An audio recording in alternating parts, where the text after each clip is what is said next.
My name is Kip Slade. It's Kenneth is my proper name, but my nickname is Kip, which is what I go by. I've been working in disability advocacy for about 20 years. The road that led me here is I'm a grants and projects manager. So I either manage grants or manage different projects that are sponsored by a grant.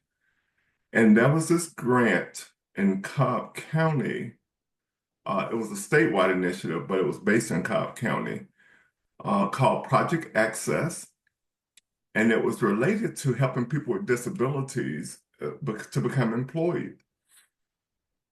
I went there, I applied to manage it. I got the job, I managed it and went along, completed the project, and I thought I was going to be through with it. But after we completed the project, all of these organizations started calling me to ask me to participate on their boards and advocate for them. And I did without pay. I went ahead and started managing grants in other places. Um, but I stayed connected to the community for the past 15, that was 20 years ago when we had the grant. But 15 years ago, it was over. So ever since then, I've been advocating and working with various organizations like the SILCGA. I chaired the State Rehab Council Board for a number of years. I worked on employment first policies before it became a law. I helped out with the ADA with several work ADA initiatives. So it was just easy for me when I saw people with disabilities going to work, like on the project, and not just a person with a disability. At that time, GBRA policy was the most significant, with the most significantly challenged they had to serve first. So when I saw these people going to work, it was just fascinating to me. So I felt compelled to stay involved. Which led me to now with the SEAL. Of course, I know Pat and Shelley and like the work that's going on down there as far as renovating houses and all that type of stuff. It makes a difference in people's lives.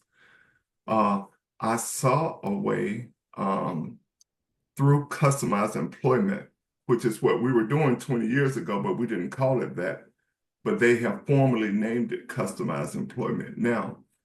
By incorporating customized employment through the one-stop shops, we could increase the number of persons with disabilities because it's focused on the actual individual. So we create a job based on their own strengths. So we do instead of different types of assessments that currently are used in the disability community related to work. We go to the individual and do a personal inventory of the individual, talk to the parents, work with the people that are closest to the person to discover what's natural for that person and to create income around it.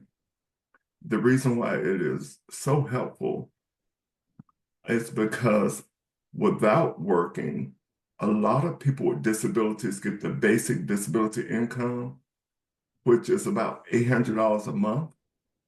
But I've seen so many people go from that $800 a month to $3,000 or $4,000 a month, which is much more significant. Number one, they're contributing to society, they're paying taxes, they're getting more of their needs met. But the biggest thing I like, which people will tell you I'm an advocate for, is self-employment. Because so much discrimination still happens in traditional work settings. People think people with mental illness, they don't want to be around them because they might go crazy and shoot up the whole office, or the physical disability might cause them to have an accident. And so because of all the discrimination that goes on there, I say forget all that. Just start your own business. And that way you never have to worry about that. If they start their own business as well, many people with disabilities often have a parent, mother or father, or sister or brother, whatever, who quit their jobs to support the individual, especially like mothers. They'll give up their career as school teachers or bankers or whatever and dedicate their life to their child or their loved one. If it is a business involved, so the child will have a way to make money, but also the parent or the caregiver or the natural supporter will also can join that business and make money as well.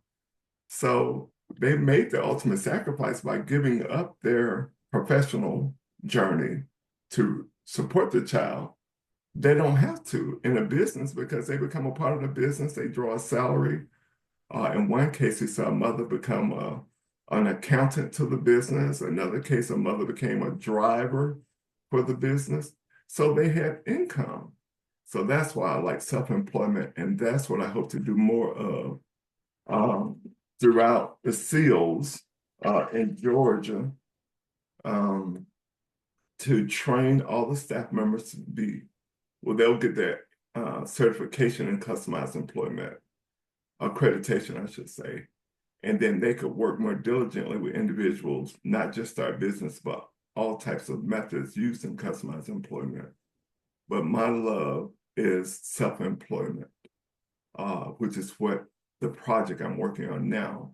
We're hoping to bring it to fruition. And that's where we are. So that's my journey.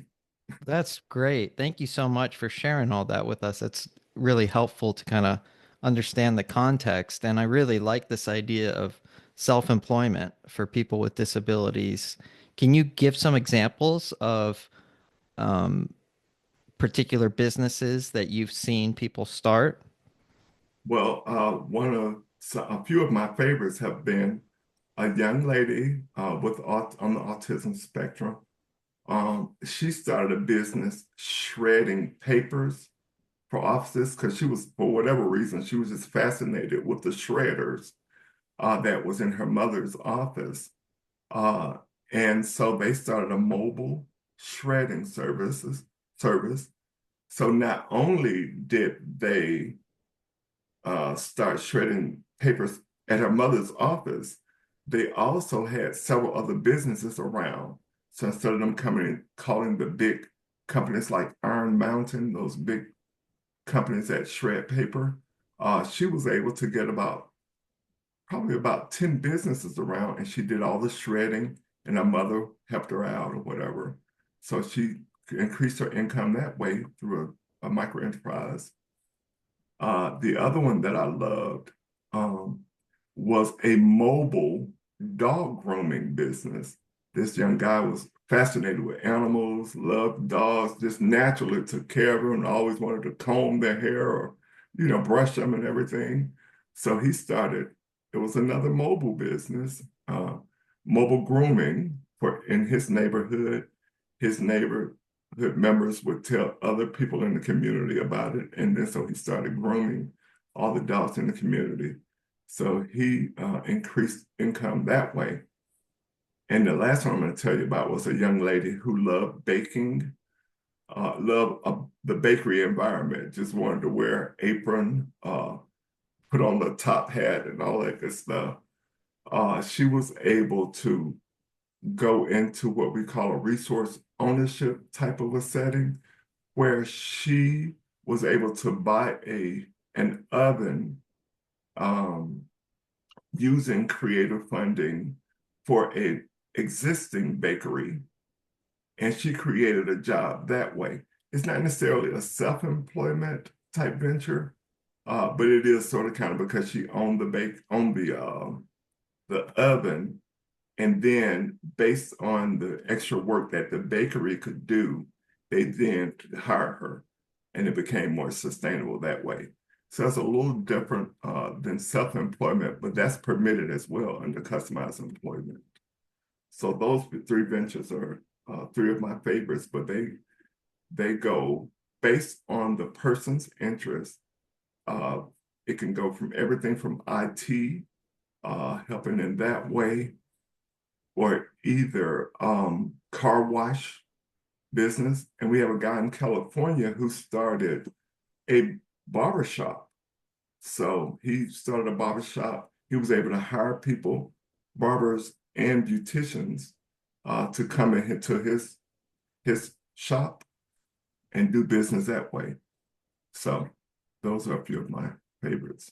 Great examples, and it makes me curious to know, so how does the grants that you supervise for this customized employment, is that the funds that help kind of train the person from having this passion that they have to being able to operate a business and all the know-how? Because there's a lot of things I'm interested in, but I wouldn't know how to, get a business going around it. So is that kind of what the funding is for? Yeah, the funding is to number one, train the staff. So in around Georgia right now, most people, when they work with people with disabilities, think of stuff that they want the individual can do based on their skill sets or their skill, I mean, based on their ability. So, for example, unfortunately, it has always been stuff like bagging groceries at the local Publix or doing menial tasks. Now, don't let me be insulting because that's work and it's more than what they can get on disability income. So I don't want to demean any form of work, but it's not enough in my mind when we could focus on the individual. So instead of people just assuming that they can only do a limited number of things, they learn the discovery process where we work with the individual and their families to see what their natural interests are and then be creative and think about a way that we could form a micro enterprise around it.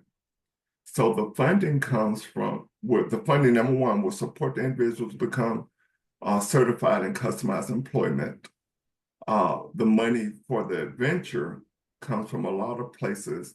Like with this, I'm hoping to do with the silk, we will take a match. We will take, for example, $100,000 to the silk. And in Georgia and any other state, if you have a certain amount of money and you want to do work that is deemed um, has been successful, then you may qualify for the innovation and expansion funds from the research services, excuse me, the Rehab Services Administration, which is in the Department of Ed. That's the agency that funds all the GBRAs around the country, all the VRs around the country. I'm saying GBRA because that's what we're here in Georgia, but they're called different things around the country. So they fund them, all of the VR agencies around the state, around the country, but also they have an innovation and expansion fund where they give extra money to a state. If a state, say a state is working with a provider like the Silk, if the Silk then brings them $100,000 to the VR, VR then could say, RSA, can you match this with innovations and expansion funding? And the match is typically up to 80%. So the VR, the Silk brings 100, VR through RSA will add another $400,000, and you'll have a pool of $500,000. So VR has its own funding that it's going to get no matter what. And then the additional money, the match that they bring could be then used with the Silk money to create the extra pot of funding.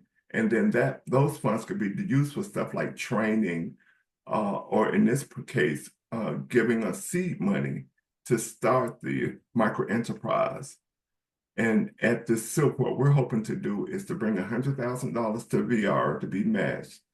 And then out of that $100,000, we could fund, our plan is to fund 40 businesses at $2,500 a piece. So that could do stuff like buy supplies, equipment, and all the stuff that might not be covered under VR. But mind you, VR can, by federal law, uh, launch self-employment ventures as well.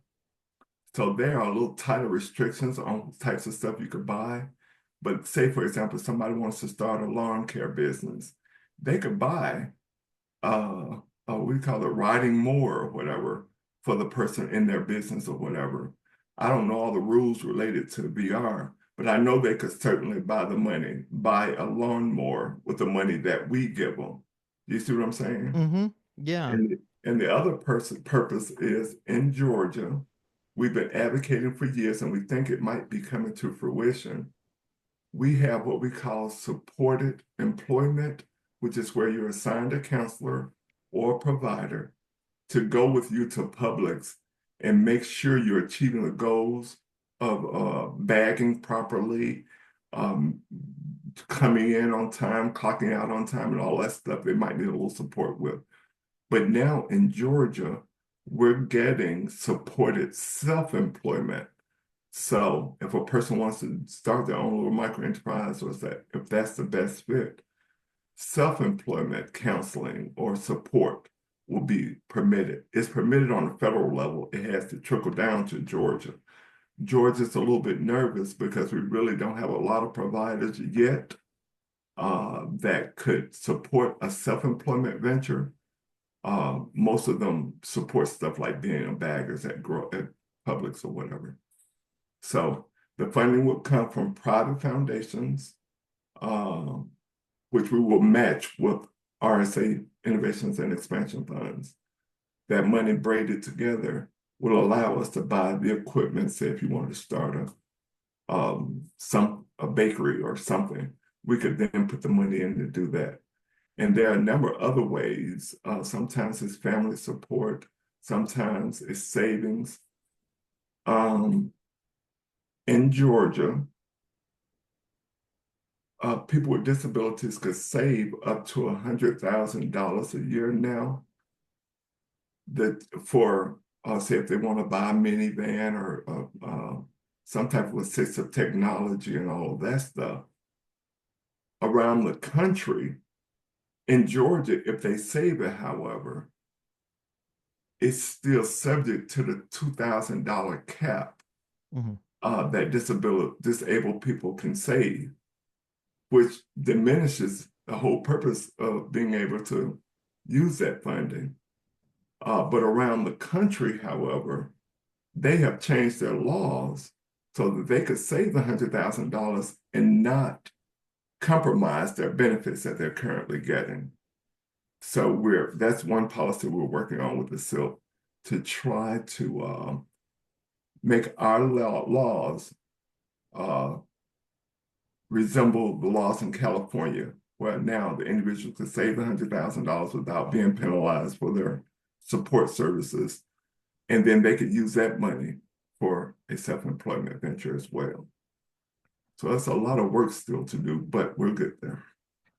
It's really fascinating, and I love hearing about the work you're doing. And I guess for my last question, I would like to hear if you see or have experienced any threat so far in the fundings for the work that you're doing with what's going on in the federal government. Oh my God, that is funny.